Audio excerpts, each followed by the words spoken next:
Hey everybody, welcome back to Suck Less Saturday. I'm your host Neil, here again with my bride Stephanie, the CEO of Active Self-Protection. We're going to talk about iron sights today. You need a shot timer because that which gets measured gets worked on. The Range Tech Timer is the official timer of Active Self-Protection because it is versatile, reliable, feature-rich, and very economical. Check out all it can do at the link below.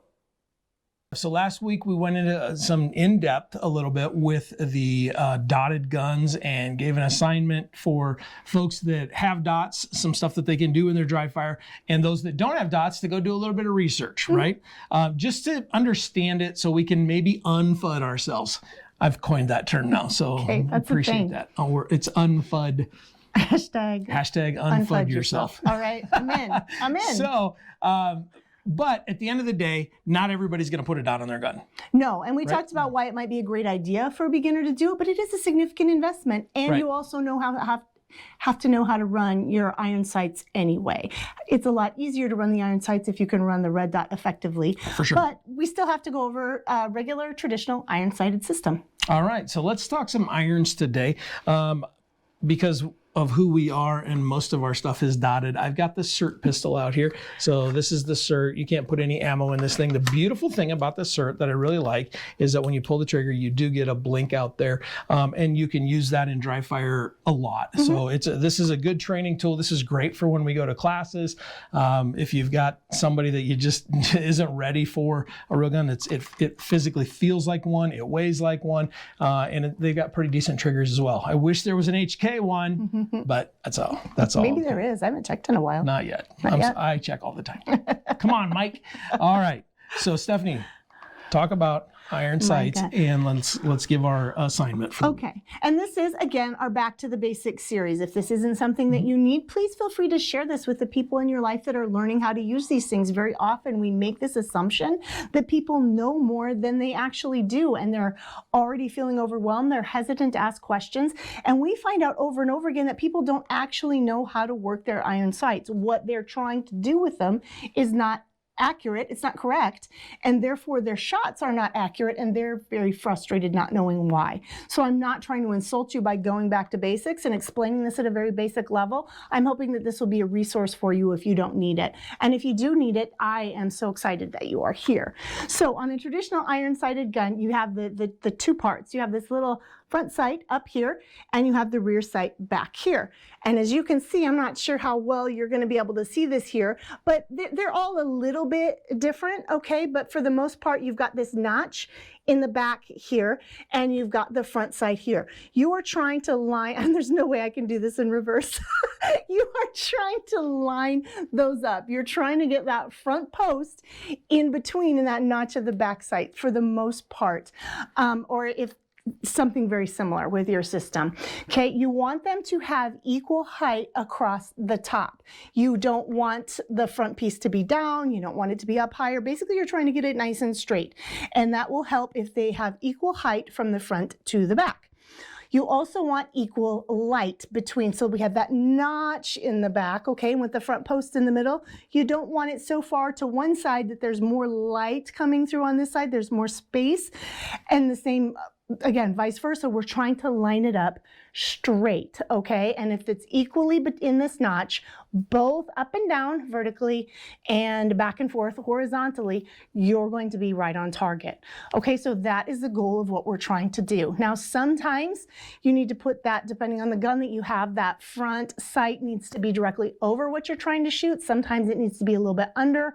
Depending on where you're zeroed, there may be some adjustments, but that is a little more beyond what we need to worry about today. And that's really manufacturer based in a lot of cases, because Glock sets theirs up a little bit different than HK sets theirs up versus SIG, that kind of thing. So, but that's something you probably, you can look that up pretty easy. Yep. And for the most part, if you get it lined up, you're going to be so close that that can be something you can dial in a class later. But if you get that equal height, equal light, and get your front sight on top of what you're trying to hit, then you are going to be great. Now, in dry fire, as you do that, you're going to be pulling the gun. You can even start from here if you don't have a holster, okay? And you're going to get that grip. Remember, we talked a couple of weeks ago about grip being the master. It really is. That is what is the foundation of all your shooting.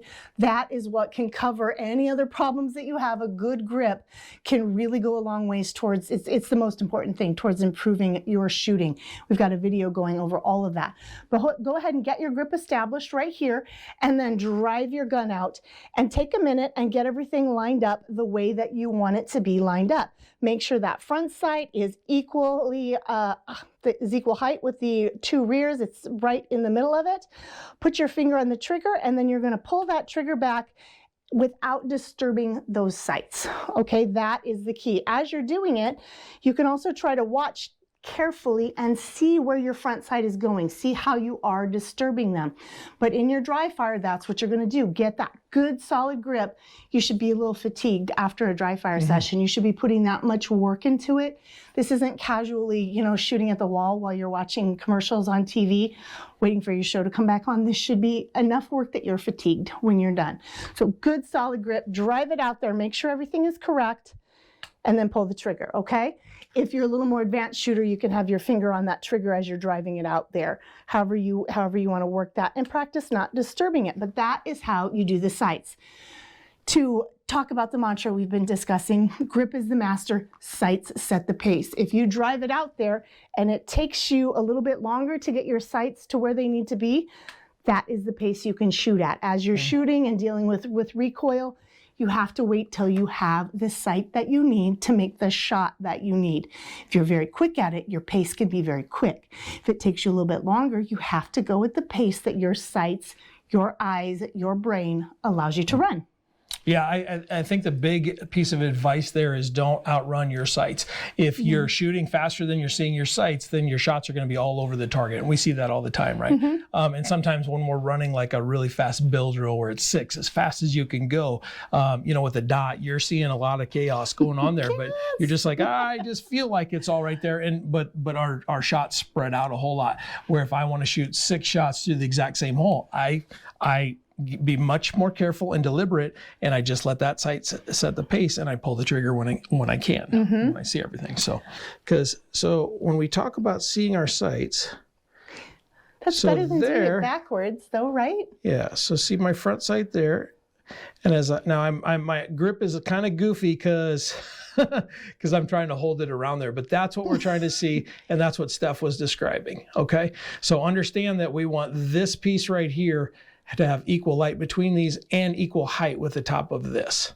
So this week's assignment in dry fire. Now again, I'm using the SIRT pistol. You use your own. You unload the gun, put in your barrel block if you've got it. If not, you check it, you recheck it, you make sure there's no ammo in the room, and then you check it again. We have a whole video about it if you want to watch that. Yeah, there's a whole video about that, but make sure that that your gun is unloaded. If you've got a SIRT pistol or a CO2 that you use for dry fire, hey, that's all great as well, but also we got to pay attention to where we're aiming the gun and all of that kind of stuff.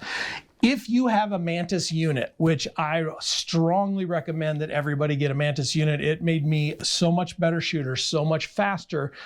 You can, everything that the Mantis does, you can learn and do, and you can build those skills without it, but it's so much faster with it. It is a great tool. There's a ton of training tools out there that don't give you a whole lot. That I would respectfully say that the Mantis is one that gives you what it says it'll give you. It works for beginner shooters all the way up through very high advanced shooters. I talk about it all the time. They're a sponsor of the show. They're the sponsor of our Monday Dry Fire Challenge and all of that kind of stuff. Get a Mantis. If you don't have a Mantis, that's completely fine because I've got that assignment as well. But if you have the Mantis, this week your assignment is to go into the Mantis dry fire system and do the benchmark 3 times. So benchmark, for people that don't know, is basically 10 shots, and it scores each shot based on how still your muzzle was as you activated the trigger. You get a score. Yes. Yep. Yeah. If you don't know what that means, then that's exactly what that means. Well done.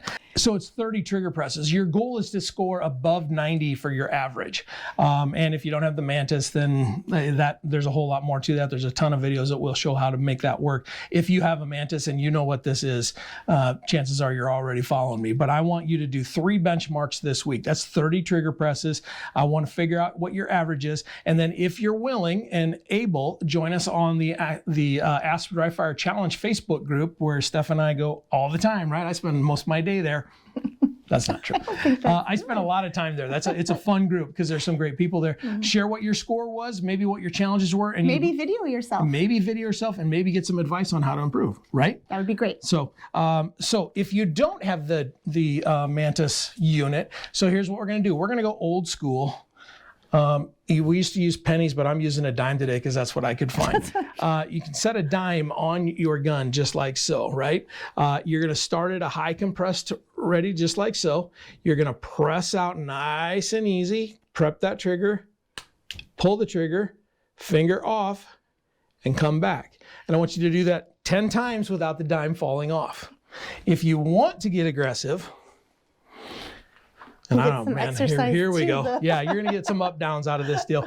Stack dimes on top of each other. When you can do this with 20 dimes, you've arrived. But if you can put it right on the front sight. If your front sight will hold that. I don't know that this one will. And I haven't done this in a few years. Oh, here we go. All right, so get your grip.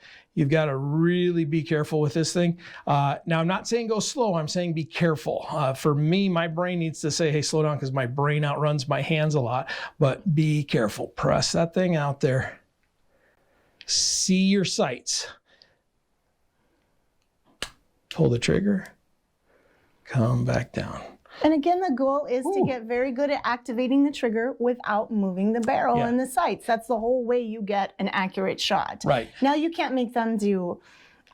normally, when I do that exercise, if the dime falls off, you're starting over. And the goal is to get to 10. To get to 10 without it. But what I want you to do is I want you just to go do this. Put the dime on there, press it out 10 times and see how many out of 10 you can get out, press the trigger, and get back without it falling. You've got the Christmas spirit. Yeah, and then come to the Dry Fire group and share with us how you did. I think that'd be fun, right? That would be great. And we'll call it the Dime Challenge. I don't know, the Christmas Dime Challenge. I don't know. That sounds kind of like drugs or something. Yeah. I don't know. Help us come up with a name. Come to the Ask Dry Fire Challenge. Help us name what we're doing this week. Natalie would say in the comments, give us if you haven't watched the Range Monkey, you should. In the comments, tell us what we should be calling this week. That's my best Range Monkey impression. Yep, but guys, thanks. We're going to continue on with our Back to the Basics series as we go. Although we may take a little break here for the next couple because I have some ideas for things that may be a little more holiday travel oriented. So thanks for being with us this week. Neil, thanks for having me. Yeah, awesome. See you guys next week.